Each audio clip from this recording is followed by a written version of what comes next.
brighten up those already bright mornings. Wheeler, Ollie, and Lekter. Mornings at the cabin. Good morning, everybody. It's 7 o'clock. It is so cold that you can't touch the steering wheel on your car. We are officially 0.2 of a degree away from being the coldest ever April the 30th in Yellowknife, Northwest Territories. Morning, Sarah. Good morning. Morning, Scott. What are you so happy about? I don't know. I just am. It's very strange. I was just thinking to myself, can't explain this, but that James Brown song that just played before the intro, oh, I was dancing, I was jiving, me and the Solar Queen over here, we were bopping along. Yeah, you look a little bit more bleary-eyed than me. Something about the rain and the cold just puts you in a good mood. Yeah, I don't know. It's minus 20 outside, and I was like, alrighty, it's almost May, and it's so cold that I could barely stay alive. Let's get to work at 5:30 in the morning. I don't know. Well, whatever does it for me. I don't know what to tell you. Maybe it's because today, so far, Rogers hasn't ruined my day. We're going to talk about this later on. Yesterday, Rogers ruined everything by just being cheap. We'll get onto that. I got plenty to complain about this morning. We'll park that for at least another 10 minutes. Market research we're going to talk about. If you get a call from some pesky market researchers who want to know things about how you feel and think about the way life is, don't ignore them. we may have some skin in this game. We will come on to that as well. We'll also talk about Skills Canada because, Sarah, you're going where next month? Halifax. Why? For the National Skills Canada Competition. Well, lucky old you. I have never been to Halifax. You ever been to Halifax? I have, yeah. Oh, how was it? It's lovely. Okay, they will bring you more about Halifax to come. It's Skills Canada Territorial Competition this weekend. Mornings at the cabin, the podcast. Welcome along, everybody. This is Ollie. I got Lekter over there in the far corner. Morning, Lekter. Hey. And I got Sarah over here. Hello, Sarah. Hello. And I got Penny on the floor. Penny? Yeah. Okay, welcome along. Mornings at the cabin. This is officially a fact. It has not been this cold in Yellowknife on April the 30th since the Second World War was still in progress. 1945 was the last time April the 30th got this cold in this city. So, congratulations. You're living through a historic era. It's an appropriate time for it to be miserable, but what do we got going on now?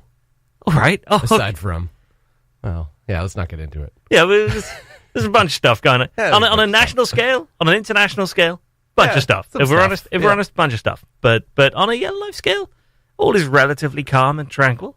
Everything's fine. Everything is awesome. Fine. Everything is cool when you're part of a team. Ah, very nice. Yeah.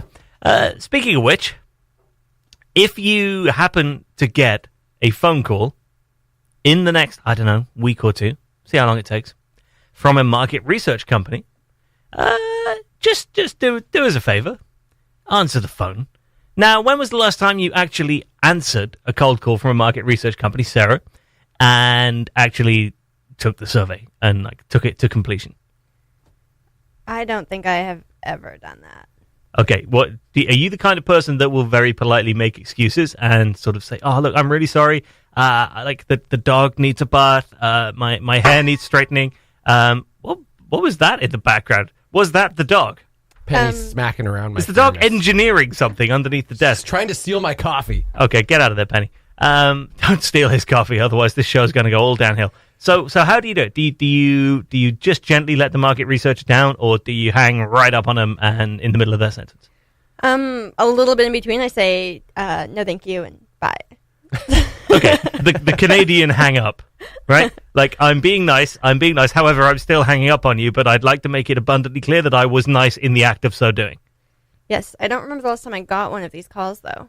No, you know what? It has. I feel like it's been a while since I got a call like that. Lekter, have you ever done one of these? I don't think I've ever actually received a market research call. I can't think of, actually doing a survey that wasn't leading to your customer satisfaction and whether or not you want to upgrade to the next package. I can't think of any marketing research calls I've actually got. Do you know what the phone number is going to be for our market research?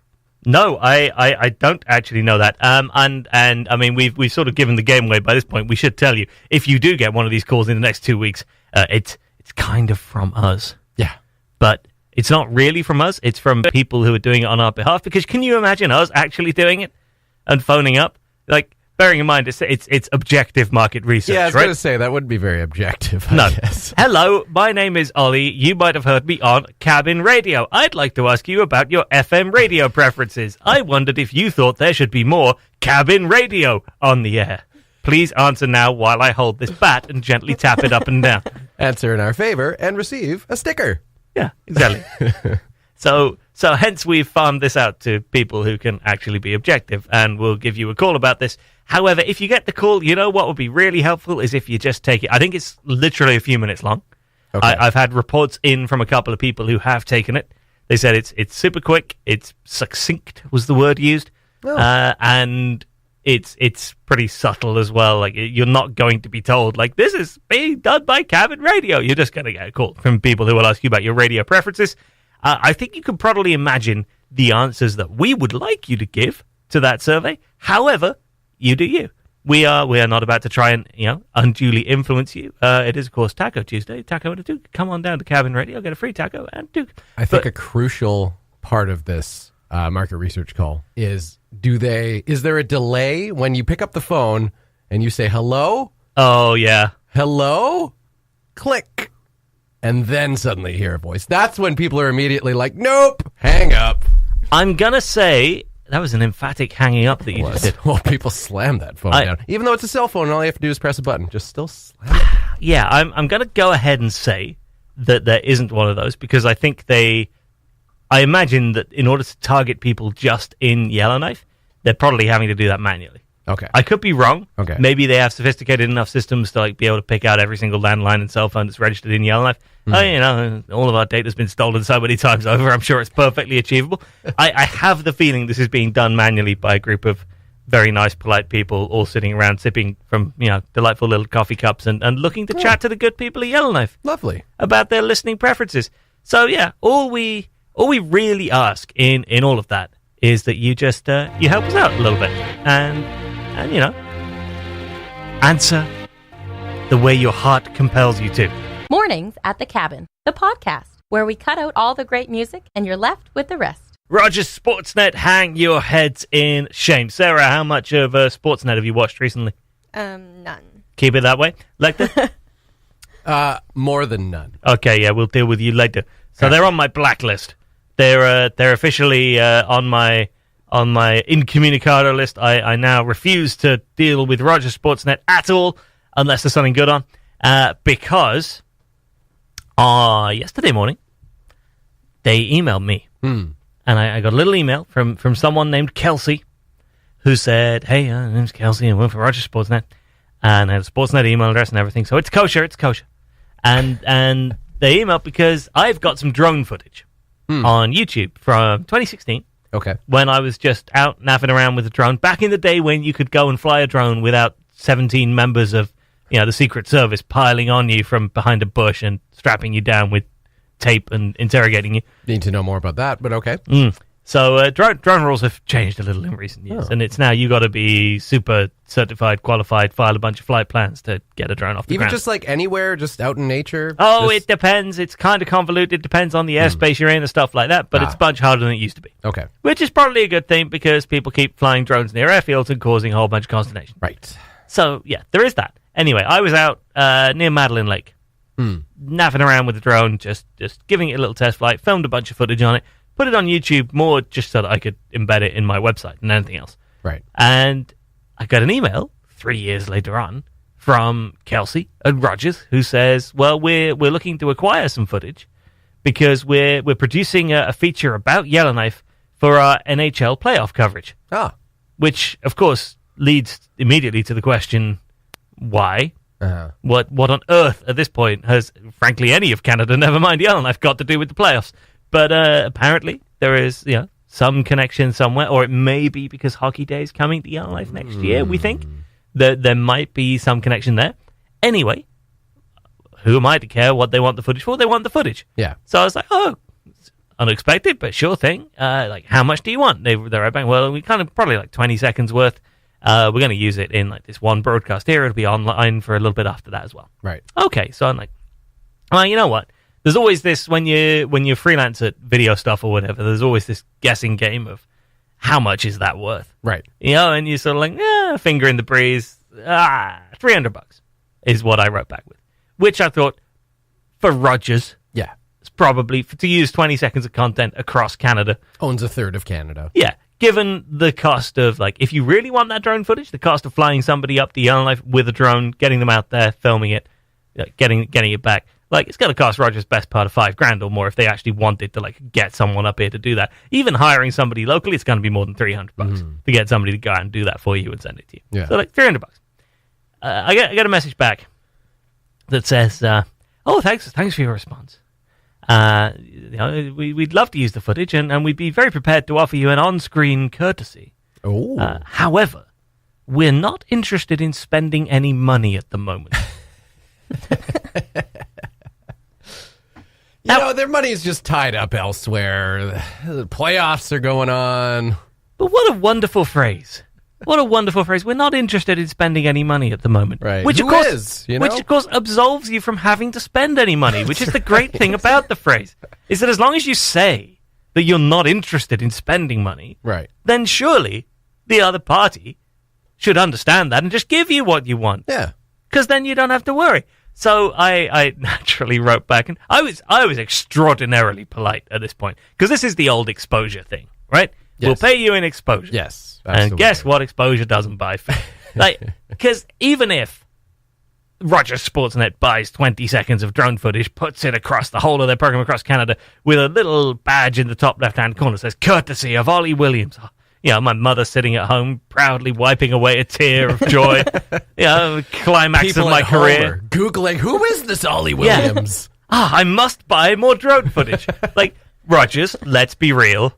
Nobody's doing that. No. I am not getting any extra business from a bunch of drunk hockey fans watching the broadcast who are staring at a drone shot of Madeline Lake. Yeah. Right? It's not happening. No. Nobody's doing that.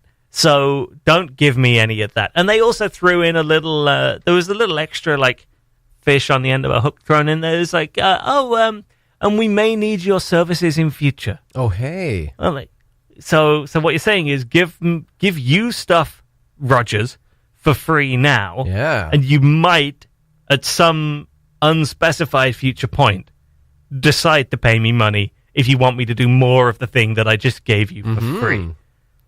Now, that sounds like a guarantee. Call me a cynic. Call me a cynic. I'm not sure I buy it. I'm not sure I'm down with that arrangement. That sounds to me very much like the kind of deal a sucker would do. You see, call me. I know, I've grown old and jaded. Okay. But I'm just thinking, I don't know, Rogers, that you're going to follow through. So I wrote back very politely, and I said, we have a policy that, we hear it like Cabin Radio or the little company that I run. If we were going to use footage from another local company, we would offer to pay for that first. Right. If that company would have turned around to be like, you're such good guys, why don't you just use that for free and give me a little credit? That'd be great. We'd love that. That'd be a really awesome help. For sure. But we wouldn't expect that. We would offer to pay, and if that turned out to be the deal, that would be great, and we'd be very grateful. But you start by offering to pay. Well, I think it comes down to phrasing, too, because we would be very interested in paying. We just don't have money to pay you. So... And we in the past have told people who've offered to come do work for us and things like that and said, look, we'd love that. That'd be great, but we can't pay you. Yeah. And we need to be upfront about that. First and foremost, you must understand we're a tiny internet radio station. We're trying to get bigger, but we don't have that much money yet. Right. We can't afford to pay you what we think you're worth. Yeah. So please understand that. And if you don't want to go any further, then absolutely walk away. And we would very much understand and probably do the same thing. Yeah. We've got to be upfront about that. Yeah. It's a little different if you're Rogers. Yeah. And you have an annual income, I believe, of around about $2 billion. Something along those lines. We had a little quick look yesterday. Not that I obsessed over this for too long, you understand. And so, I wrote back and I said, look, we have a policy that we would expect to pay other people for this content, and so we in turn expect to be paid as well. Right. To which I got a response that basically said, have a good day. Well, you don't get to be Rogers by paying people at this point in the game. Yeah, apparently not. No, or at any point in the game. Apparently, I've just the phrasing. I'm not interested in spending any money at the moment. I'm gonna go see Jesse over at Ford a little bit later on. I'm gonna go in and say, Jesse, I'd really like a new 2019 F-150. Now, what I will do is in one corner of the truck, I will write in relatively small but visible writing, I like Ford. And I will write that in one corner of the truck. Yeah. But I'm not interested in spending any money right now. So I'll just take that one. Is that okay? Just lob me the keys. Yeah. Let's see how far that gets me. Could work. It's worth a shot. It could work. It depends what mood he's in. Yeah. I've got to go ahead and say there's like a 1% shot at that. But that is essentially the approach. Yeah. It is nonsense. Oh. Rogers, Sportsnet, hang your heads in shame. All right, my rant is done for the day. All that positive vibe at the start of the show, it's gone. Evaporated. Thanks a lot, Roger. Yeah. You ruined All it. the Rogers. All the Rogers. Anyone called Roger, today, you're the enemy. The Mornings at the Cabin podcast was recorded before a sort of live, thankfully not in the studio, audience.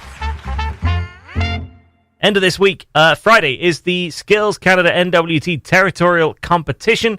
It is going on at I think it's the gym next to the multiplex. It may even be the multiplex itself. It's all of Friday. I'll check that out in a moment's time. We are sending down to it. I will be down there for some of it once I figured out where it actually is. Sarah will be there as well. Have you been to one of these before? I have not been to the territorial one, but back when they held regional competitions, I was at the one in Hay River taking photos and judging the photography. You were judging the photography? It was very last minute. I think someone else dropped out, and they asked me because I was already there taking pictures. That woman has a camera? She might know what she's doing. Let's get her to look at these pictures these kids took. Oh, that's marvelous. That's marvelous. Okay, excellent. So we've established that there is photography in these things. If you have never been to one of these competitions before, here's a little sampling of the kind of stuff you can go see if you want to head down on Friday. The whole point of Skills Canada, the territorial competition, is to test, like, particularly students and young people, their skills in various different trades. So you've got automobile technology, baking. Now, you may remember that Jesse and I do our occasional head-to-heads as well. There is a cooking category. I still feel robbed that my pizza pinwheels came in second place to his last month in that video. Interesting, considering you stole pepperoni from him. Yeah.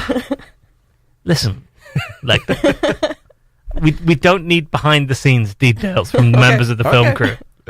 I was trying to do a little color commentary, but if it's not I don't remember welcome, this from the then video. okay. He stole some cheese back. Did he steal cheese? He did steal cheese. Oh, I missed that. Yeah, he ran around the other side, stole all my cheese. Oh, well, I apologize. But then he ran back round to his side, and I just reached across and lifted it all back. Okay, so Yeah. you're equal scumbags then. We are complete scumbags, and you shouldn't eat either of our pizza pinwheels because the number of different pairs of hands that touched all the ingredients was more than strictly necessary. We digress. Cabinet making's also one of the skills. Carpentry. Now, we have also done that one. We both built a sawhorse. Again, I was disappointed to lose. Electrical installation. I feel like there's a reason we haven't done that in a head-to-head video. Hairstyling, we absolutely have done, and that remains one of my favorite videos. You can check all these out on our Facebook page. Did anyone win that one? Was there a winner? Well, Really? it depends. Like, technically, yes. In life, no. Yes. Okay. I lost again. Again, I would dispute the loss. I feel as though these expert judges keep somehow voting against me. Sorry, have you won any of the Skills Canada competitions? The Skills Canada one specifically, yeah, I don't know. I think you know, I don't might be think shut out. I don't think I have, and that's a little unfair. Well, put it this way: in the hairstyling one, we had 2 actual volunteers.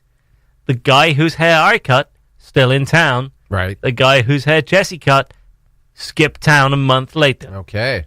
I'm not saying there's a link, but there's a link. So we needed some clear parameters is what we needed here. Yeah, I see. Yeah, Okay. exactly. It should be the person who stays in town longest after having been inflicted on some sort of terrible thing by us during a competition. Yeah, so photography's one as well, plumbing, public speaking. Oh, can we not do... No, you see, I feel like that swine would even somehow manage to win public speaking, which I would feel like would be home turf, and yet somehow I feel like he would steal that from under me. Well, photography, too. I feel like you would be a shoo-in in theory for that one, but Yeah. Jesse would figure something out. He'll do and some then, artsy schmaltzy thing that I'll... I'll be there doing my pristine Reuters news photography of something. Rule of thirds. Yeah, and he'll steal in and just accidentally click the shutter while tripping over a hot dog and somehow win. Yeah. Traditional sewing, I have to be honest at this point, I feel like I'm probably a write-off in, although I would like to try. Video production, again, right? Video production, I'd feel like I would be sorely disappointed to lose that to Jesse. But I also feel like that one is like too skewed. You can't put me up against Jesse in video production when it's been my career for the last 20 years. And to the best of my knowledge, he's never edited a video. I just don't want to risk that one. I was going to say, is this overconfidence? No, it's just the morbid fear that basically 2 decades of very hard work will all be left in shreds when Jesse just sits down and casually produces a 2-minute masterpiece.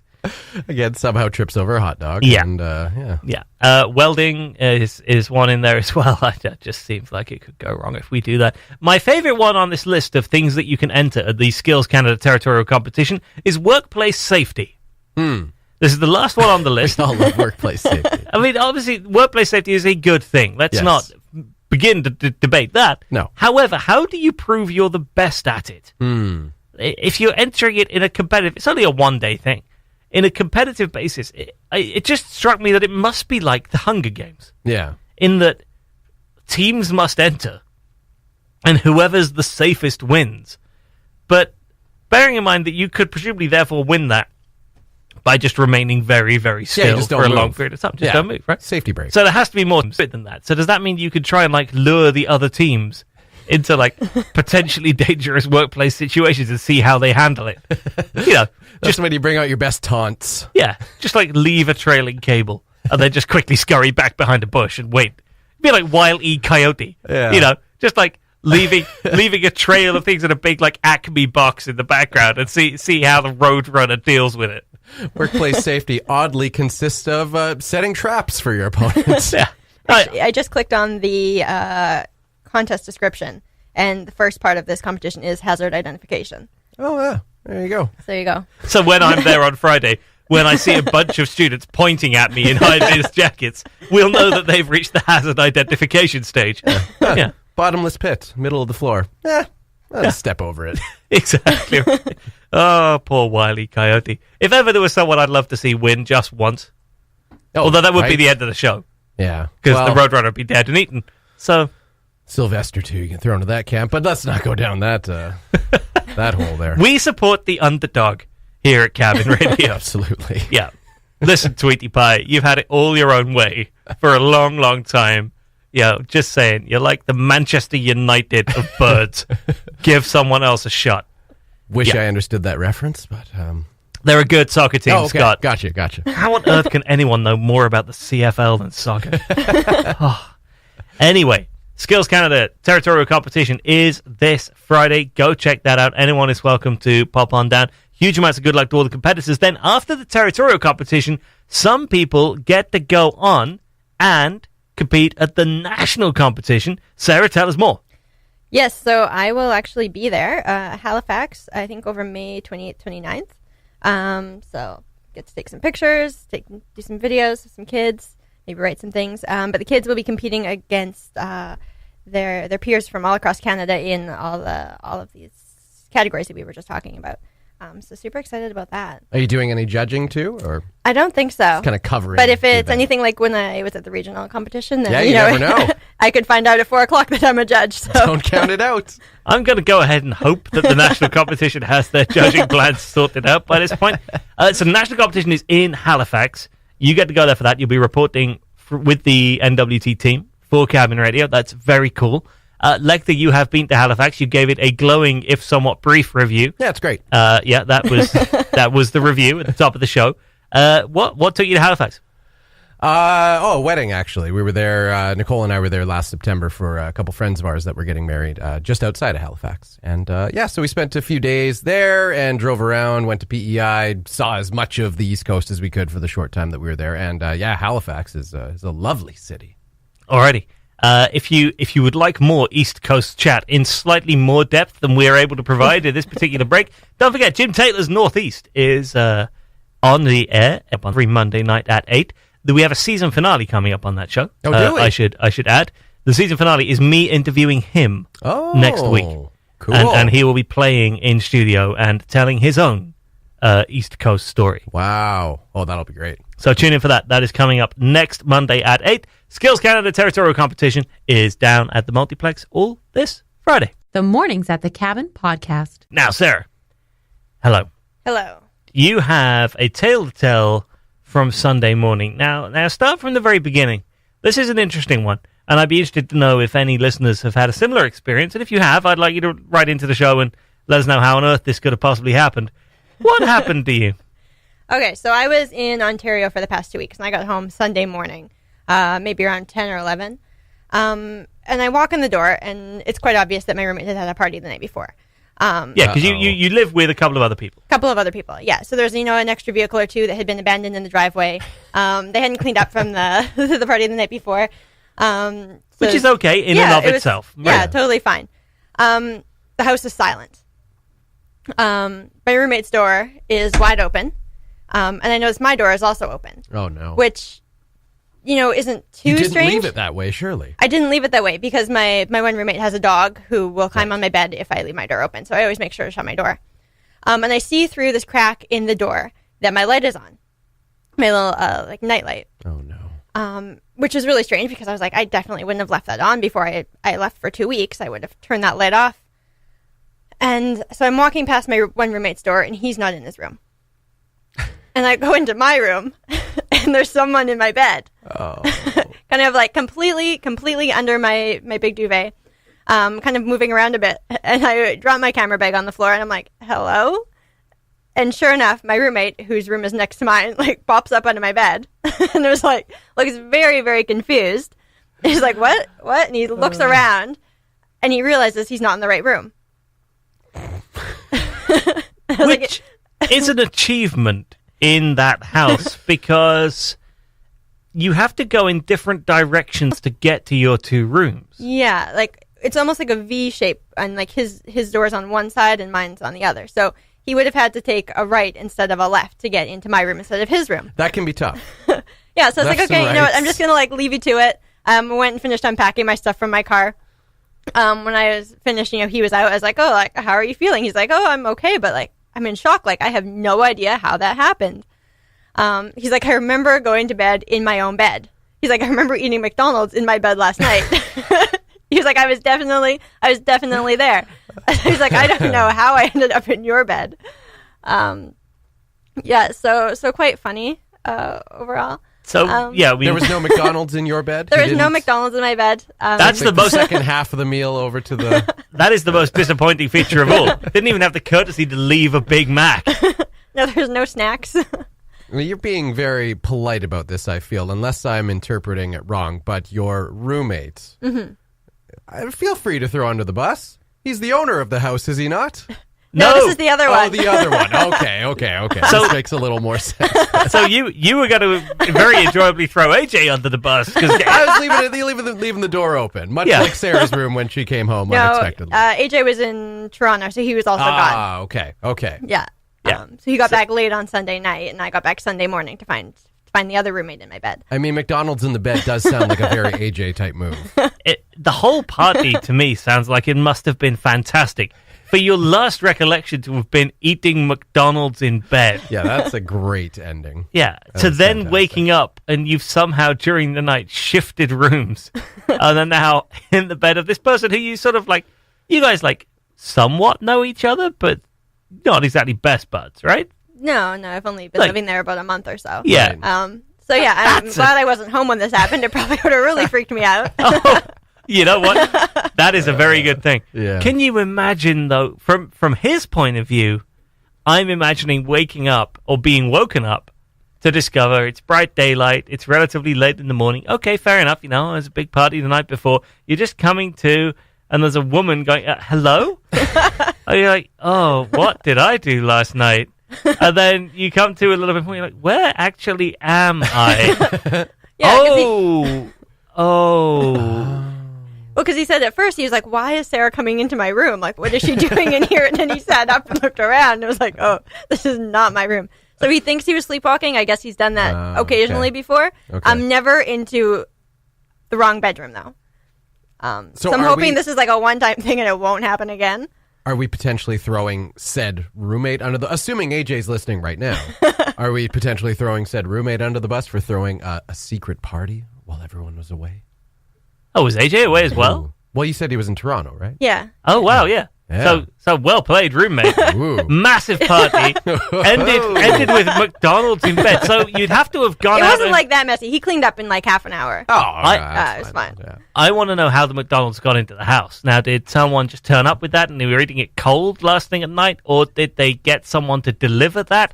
Or was the last move of the whole party that everybody went out on some kind of foraging expedition to McDonald's, returned home with it, and then like nursed it while falling asleep? Well, I think they were all at our house and they went out elsewhere. I think he said they were gone by like 11 or so. Okay. And then he must have got McDonald's on the way home. Every good party has a fantastic designated driver, and that's their whole purpose, is to hit McDonald's at the end of this. And it clearly wasn't this guy. Because maybe he was just sleepwalking. Well, let's hope, yeah. maybe he was just sleepwalking. That's a very dangerous piece of sleepwalking right there. Sleepwalked all the way to McDonald's. That is the kind of sleepwalking that will A, take you to McDonald's, and then B, take you into your female roommate's room in the middle of the night. That's the kind of sleepwalking that can get you into quite some legal jeopardy, I'm just going to say. All right, so now, meanwhile, this individual is now booked to house sit in the relatively near future, I believe, for someone else. Now, I would be inclined to give them very clear directions and mark the house with a massive, like, red X in paint on the front of it, and maybe, like, runway lights along the sidewalk up to it. Maybe install some locks on the doors, a little padlock. The raw rip, just quickly, like, we've been going on for a while, just quickly, your dad told me a story that's slightly worse than this. Yes, would you like to retell the story? So, my remembrance of this was in New Zealand, I think, where he grew up. Yeah. Now, he took this one stage further. Your dad's name is Carl.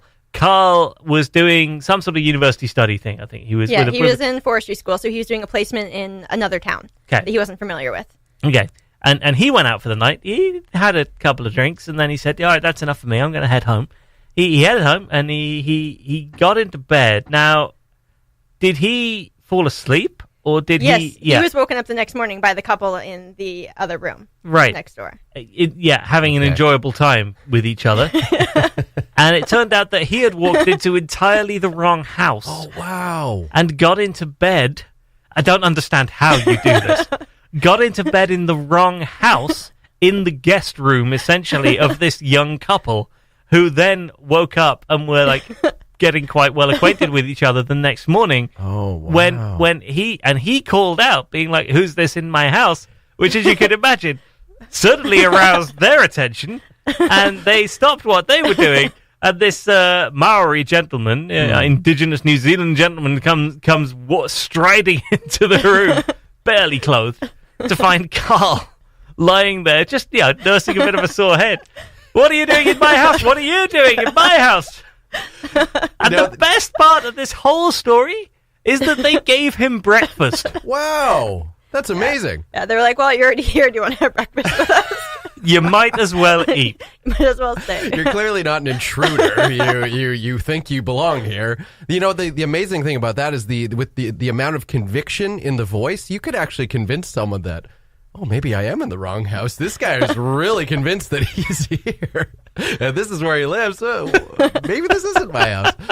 Or maybe it's just me, but yeah. So, okay, the moral of the story, everybody, please, this weekend, if you're enjoying yourself, check where you're going home to. Yes. Check it's the right house. Check it's the right room. Check it's the right city. You know, I mean, I feel like there seem to be a lot of mistakes made here. A lot of lessons to be learned. Thanks for listening. Check out more from the show at cabinradio.ca.